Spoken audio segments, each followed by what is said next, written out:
Continuamos con estos trabajos del foro rumbo al Poder Judicial con Canaco Servitur y tenemos el gusto de recibir a Rogelio Zacarías Rodríguez Garduño, candidato a magistrado del Tribunal de Disciplina Judicial, magistrado de la Sala Regional Especializada desde julio del 2020.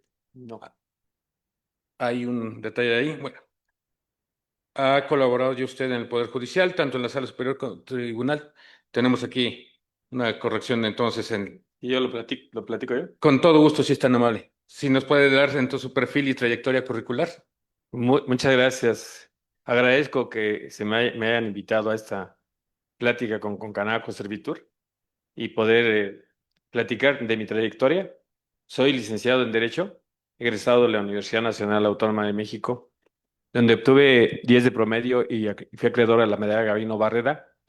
He realizado estudios de posgrado en el extranjero, puntualmente en Suiza, en materia de derecho comunitario y contratos de transacciones internacionales.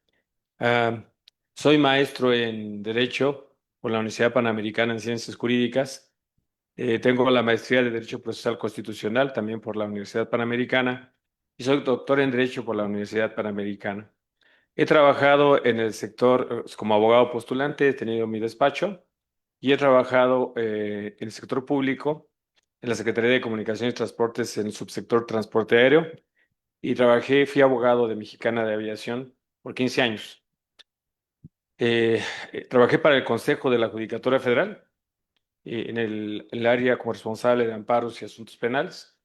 Me desempeñé también como titular de unidad en el Consejo de la Judicatura Federal, de planeación y evaluación. Trabajé para Banobras en cuanto a los fideicomisos de la Corte, del Poder Judicial de la Federación. Soy académico por la Universidad Nacional Autónoma de México. Soy profesor de carrera de tiempo completo, sé, por oposición, en la materia de Derecho de Amparo y Derecho Procesal Constitucional. Imparto argumentación jurídica. He trabajado en colaboración con mi universidad, la Nacional Autónoma de México, la Corte y el Poder Judicial para capacitar durante los últimos 8 años a magistrados, jueces, secretarios, actuarios y demás personal, por acuerdos entre la universidad, actualizándoles en el juicio de amparo, etcétera, y en todas las divulgaciones que así son. Em, Me desempeño además como profesor de la Escuela Libre de Derecho de Puebla. Soy director de trabajos de investigación doctoral y postulo en asuntos de amparo y en asuntos administrativos, en lo particular y en lo general en otro tipo de asuntos. Doctor, muchas gracias. Una experiencia bastante amplia, tanto en el sector privado como en el sector público. Qué bueno. ¿Cuáles son sus propuestas, doctor? ¿Qué nos puede hablar de sus propuestas para esta candidatura? Pues desde el punto de vista formal, yo diría que no como tal manejaría propuestas, porque lo que necesita el Poder Judicial de la Federación y lo que necesita el país de todos los servidores públicos es que se apeguen con la Constitución, con las leyes que de ella emanan, con los tratados internacionales y que se asuman los criterios que se han desarrollado a lo largo de la jurisprudencia mexicana que más favorecen, dado que el puesto por el que me voy a postular o me estoy postulando, magistrado del Tribunal de Disciplina Judicial, no entraña atribuciones tales como incrementos salariales o apertura de tribunales. En realidad, las funciones están acotadas en la Constitución Política de los Estados Unidos Mexicanos, en el artículo 94 y 100, que establecen ahí las facultades de bueno, primero su planteamiento como un órgano del Poder Judicial de la Federación y luego en el artículo 100 ya sus funciones.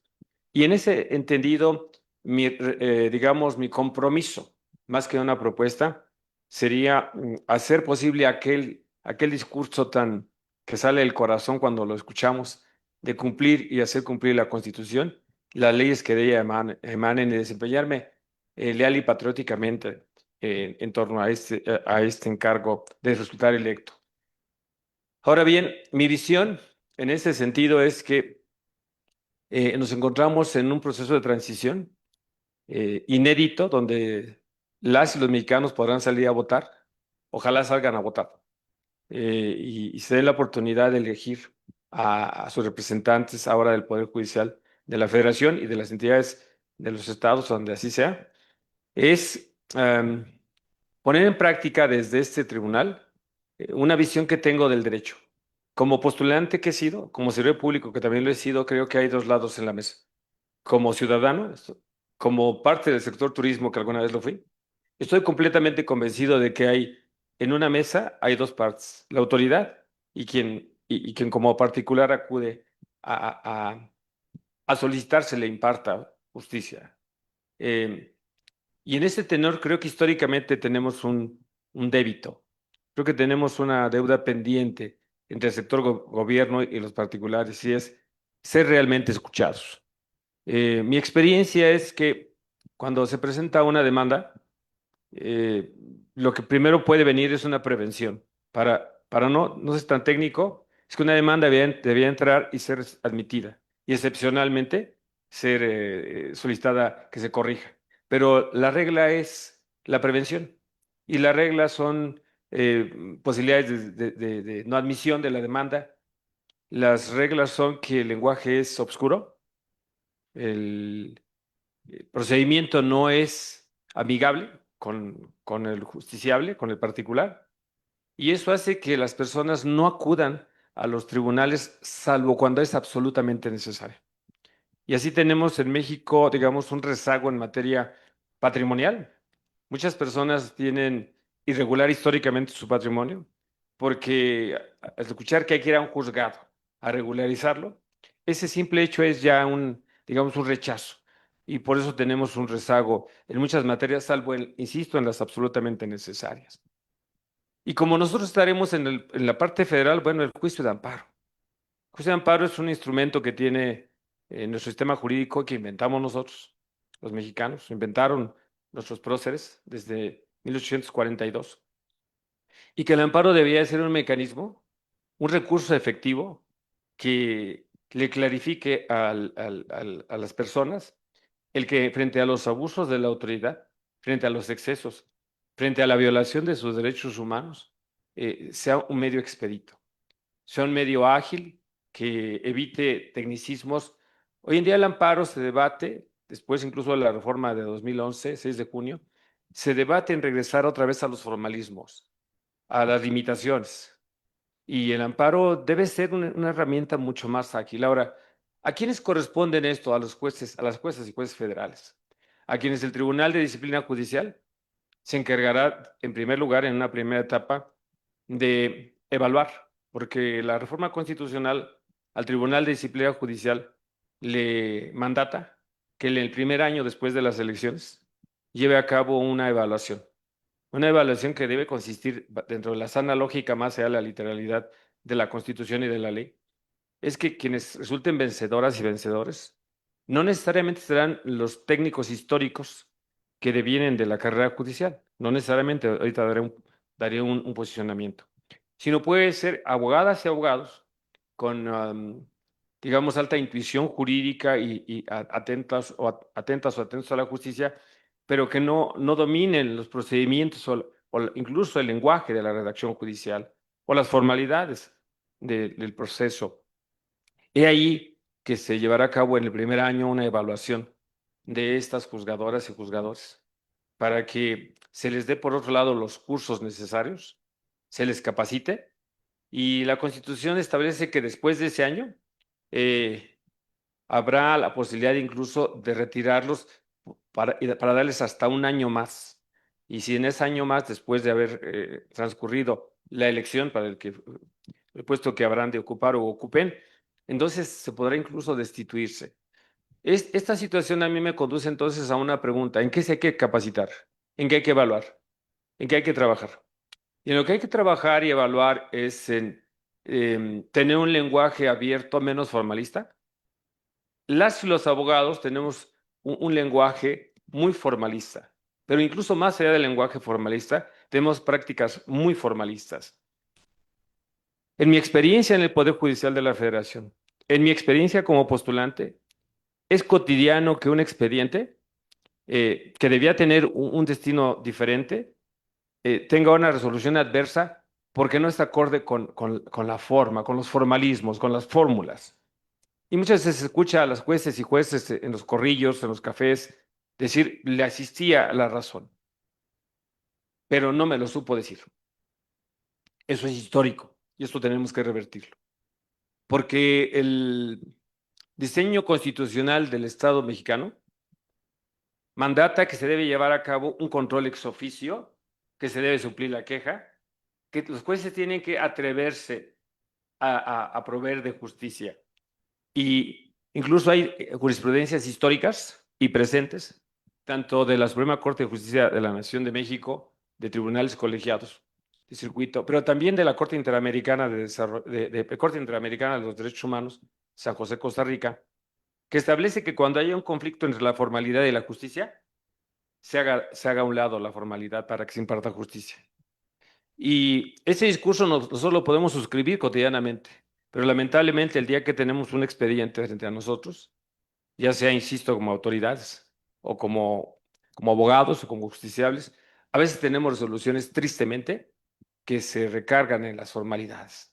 O voy a decirlo de otra manera, a veces la formalidad es una forma de no arriesgar. Y cuando digo no arriesgar es que a veces se cuida más el trabajo, se cuida más la permanencia laboral, porque las decisiones de impartición de justicia pueden traer el riesgo de romper moldes, el riesgo de cambiar la cultura de cómo se perciben a las y los juzgadores, a los ministerios públicos, a todos aquellos que se les encomienda por parte del Estado, se encomienda la función de procurar, administrar o proveer de justicia. Y de esta suerte, en las universidades se realiza un trabajo y se viene realizando un trabajo donde la idea es ir transformando a las futuras y futuros abogados para que los criterios que se han asumido a nivel internacional, ya desde hace muchos años, por cierto, se asuman también en México. México tiene un rezago en criterios interpretativos. Nosotros escuchamos con mucho gusto, por ejemplo, que en materia de la Ley General de Salud, por cuanto a la marihuana, que de pronto sale un criterio donde el libre desarrollo de la personalidad y el derecho humano a la salud en sentido negativo nos hacen ver que las personas pueden disponer de su estilo de vida y pueden incluso elegir en torno a su salud. Criterios que vienen del tribunal alemán desde hace 20 años y de los tribunales norteamericanos desde hace 80 años, 70 años, y de otros países del mundo. Y a nosotros nos llegan como grandes novedades, pero estamos en 2025 y ese criterio, a pesar de haber sido vanguardista, no ha permitido tener en el Congreso una regulación en torno a este tema. Y no porque se promueva, sino porque son fenómenos de la realidad jurídica que debe afrontar el aparato de justicia, que debe afrontar el Estado mexicano. Luego, a mí me parece que, un poco ya aterrizando a esta pregunta que yo me he permitido hacerla una reflexión, a mí me parece que lo que requerimos es cambiar la cultura. Casi todo lo tenemos en las leyes, en la Constitución, en los tratados, y si no es que en la jurisprudencia. Lo que necesitamos es que culturalmente lo apliquemos. Tenemos, por ejemplo, un tema muy polémico que es la prisión preventiva oficiosa. Totalmente polémico porque a una persona, por el simple hecho de acusarla de una serie de delitos que están en el catálogo del artículo 19, da lugar a que el juez no juzgue, a que el juez de control al recibir la carpeta del Ministerio Público, simplemente voy a usar el término obsequie la prisión preventiva oficiosa. Por la mera imputación. Esto no sucede en ninguna parte del mundo, quiero dejarlo claro, porque es una pena anticipada. Y entonces, afortunadamente, nosotros tenemos en México un debate que no se ha concluido, donde los plenos regionales del norte ya asumieron que eso es inconvencional e inconstitucional y dan lugar y entrada al juicio de amparo. Pero en el pleno regional del sur no. Es una persona de bien, puede tener la peor tarde de su vida y ser víctima de que se le siembre drogas o armas, que es algo muy cotidiano y hay que reconocerlo. Y de pronto, por otras razones, ir ante el juez de control y quedarse en prisión preventiva oficiosa, a veces por años, sin un debido proceso. Eso debemos cambiarlo. Debemos asumir una cultura donde reconozcamos que las mejores jurisprudencias y las mejores disposiciones tienen que estar al servicio de nuestro conocimiento, nuestro compromiso, nuestra lealtad y nuestra honestidad debe estar el compromiso con lo justiciable que fuimos ayer nosotros, y que es nuestra familia, y que es la sociedad, y que son quienes hacen negocios, quienes proveen de servicios turísticos. El turista, quien visita nuestro país, nacional o extranjero, quien se mueve por nuestro territorio nacional, debe tener una mayor certeza jurídica. Y no digo que el Poder Judicial anterior sea un poder fallido per se, no. Hay que tomar las mejores prácticas y hay que asumirlas en este nuevo proceso. Quisiera yo resaltar 3 puntos que me llaman mucho la atención, doctor. ¿Cómo equilibrar, cómo lograr ese equilibrio entre los criterios que ha mencionado, entre la formalidad y entre la justicia? Bueno, una forma de equilibrarlo es que nosotros partimos de una base de que digamos, la teoría jurídica, las bases procesales, no las vamos a obviar. Tenemos que reconocer que una demanda se tiene que presentar por escrito, que debe contener una serie de requisitos mínimos como el nombre del actor, por decirlo así, o el nombre del quejoso en el juicio de amparo, como hacerse por escrito y de manera excepcional, etcétera. Estoy poniendo solo un ejemplo. Sí. Esas formalidades no las podemos obviar, son las formalidades mínimas, pero digo yo mínimas. Y por otro lado, tenemos que equilibrar esas formalidades con un tema, voy a ponerlo en el juicio de amparo. No es que me digas que el artículo tal, etcétera, etcétera, etcétera, y en la jurisprudencia, sino debes dejar claro lo que pides.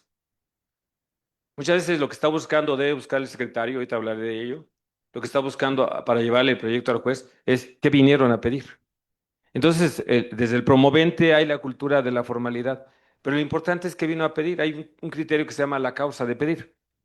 Identificando la causa de pedir, hay criterios para equilibrarlo que el juez está obligado a suplir, porque a lo mejor no es el artículo N, es el artículo tal, pero eso no debiera trascender a la impartición de justicia, porque probablemente el abogado no ubicó bien el artículo, un error de dedo, etcétera, y no debería ser una causa para desestimarla.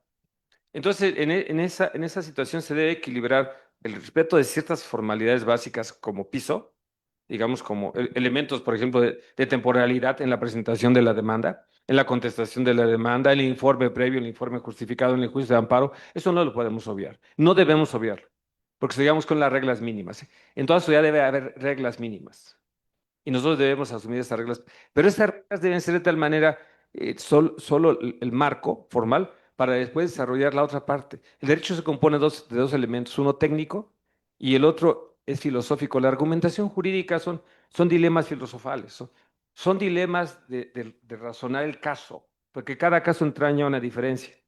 Entonces, esa causa de pedir a la que yo me refería es el otro elemento, el elemento humano. Y luego el alegato, lo que discurre durante el procedimiento, eso equilibra, eso logra el equilibrio. Entonces nos lleva a la aspiración de obtener un fallo, un resultado, una sentencia o resolución que armonice estas dos circunstancias, que no se desprenda de cumplir con las formalidades procesales, con las formalidades, ciertas formalidades, por ejemplo, ofrecimiento de prueba, etcétera, pero no, por ejemplo, desestimar prueba por ciertos rigorismos, tales como si se violaron los derechos, pese a que esté en el artículo 20 constitucional. No siempre. Hay que ver cuándo podemos excepcionar el valorar una prueba obtenida en vía ilícita, porque no podemos asumir conductas oprobiosas por una mera formalidad. Perfecto, doctor. Pues entramos a la última pregunta para también poderle permitir que su agenda continúe. ¿Cómo considera que se garantizaría una impartición de justicia más ágil y eficiente que incluya al sector comercio, servicios y turismo? Y aquí aprovechamos y apelamos a la experiencia que usted ha tenido precisamente en esa parte del sector turismo. Bueno, la reforma constitucional incluye dos cuestiones relevantes. Una en el artículo 17 y otra en el artículo 21 constitucional. De eso quiero resaltarlo. En el artículo 17 se establece, y eso es algo que es una prueba que tendremos todas y todos quienes participemos en esto, de una u otra manera. Por ejemplo, una parte que tiene que ver con el comercio, con la industria, con los servicios, con la economía en lo general, son los asuntos administrativos fiscales. Son los asuntos que tienen que ver a veces con el pago de los impuestos, con la apertura digamos, de un giro mercantil para una licencia, una concesión, una autorización, etcétera. Bueno, los juicios de naturaleza administrativa que entran en cuestiones fiscales deben ser resueltos en su totalidad en un plazo no mayor de 6 meses. Artículo 17. Y ese reto tenemos que verlo cristalizado. El Tribunal Disciplinario Judicial deberá conocer el que así suceda, así lo establece la Constitución. Y en materia penal también, no deberá pasar de 6 meses. Entonces, nadie quiere estar inmerso en un asunto penal. Pero en el evento de que estuviera, tiene debe haber certeza. No podemos tener personas con 18 años como los hemos tenido tristemente. Ahora bien, en estas dos materias, pero por el otro lado también existe la obligación de cumplir con los tiempos procesales. Déjeme compartirle que en el Consejo de la Judicatura Federal había un catálogo, digamos, de criterios, en donde el Consejo de la Judicatura Federal, en la labor digamos, de vigilancia, que era la visitaduría, visitaba un juzgado, un tribunal, y decía, a ver, ¿estás cumpliendo los términos procesales? No. Lamentablemente, casi ningún juzgado cumple con los términos procesales. Hay un rezago y entonces se asumen criterios de decir, estás en rezago 5 meses, tolerable. Eso no puede ser. En la transformación debemos tener la certeza de que se van a cumplir los términos. Entonces, ¿quién, vamos a poner en un ejemplo, solicitó una concesión o un permiso y tiene que acudir al tribunal porque existe una irregularidad o tiene que ir al tribunal porque se encuentra amenazado de una clausura, amenazado, digamos, de una limitación a sus actividades mercantiles, a la prestación de servicios turísticos? Tiene que recibir una respuesta en los términos procesales. Ese es el reto del Tribunal de Disciplina Judicial, el que los jueces cumplan los términos procesales y no más estos criterios, digamos, de darles a los tribunales un promedio de dilación de 7 meses porque es tolerable. Ninguna dilación es tolerable. El artículo 17 de la Constitución dice que la justicia debe ser pronta y expedita. Así es que no podemos darnos el lujo de decir que hay un rezago, porque el rezago a veces es producto de lo que decía al principio. El personal de los tribunales ha sido muy inmerso en hacerse enfrascar en los temas técnico-formales y está regresando porque no les gustó el tipo de nivel o el tipo de formalidad, etcétera, y hay que cambiar todo eso. Muy bien, doctor. Pues no sé si quiera un breve mensaje final antes de despedirnos y agradecerle que nos haya acompañado. Por supuesto que primero agradecer a Concanaco Servitur y después decir que mi principal reto es ser parte de este tribunal y de serlo, el trabajar todos los días para que este tribunal no sea un tribunal de persecución como tal, sino sea un tribunal que garantice que los juzgados, que los tribunales, que incluso el Tribunal Electoral y la Suprema Corte de Justicia de la Nación adopten una postura mucho más cercana a la gente. Quiero también mandar un mensaje de tranquilidad para quienes se debaten en la incertidumbre, porque ciertamente la hay, por cuanto a que la elección no se sentirá inmediatamente en un trastorno de cómo están las cosas. ¿Qué quiero decir rápidamente? No vamos a cambiar a los secretarios y secretarias, ni a los actuarios o actuarias, ni a los oficiales, en fin, a todo el personal del juzgado. El artículo transitorio 10º de la reforma estableció que permanecen con sus prestaciones y con su estabilidad laboral. Y técnicamente, ¿quién sabe llevar un expediente? Y eso tenemos que reconocerlo, el secretario. Entonces, esto quedará así. ¿Cuál es el reto? Que quienes lleguen sumen y si es necesario aprendan, pero aporten también el sentido de lo que hoy demanda la sociedad, una cercanía más con las personas y una sensibilidad tal que haga un poder judicial al servicio de las y los mexicanos. Pues es un gusto y agradecemos al doctor Rogelio Zacarías Rodríguez Garduño, candidato a magistrado del Tribunal de Disciplina Judicial, nos haya acompañado esta mañana y le deseamos el mayor de los éxitos. Doctor, muchas gracias y esta es su casa. Muchas gracias. Número 35 de la boleta turquesa. Muchas gracias.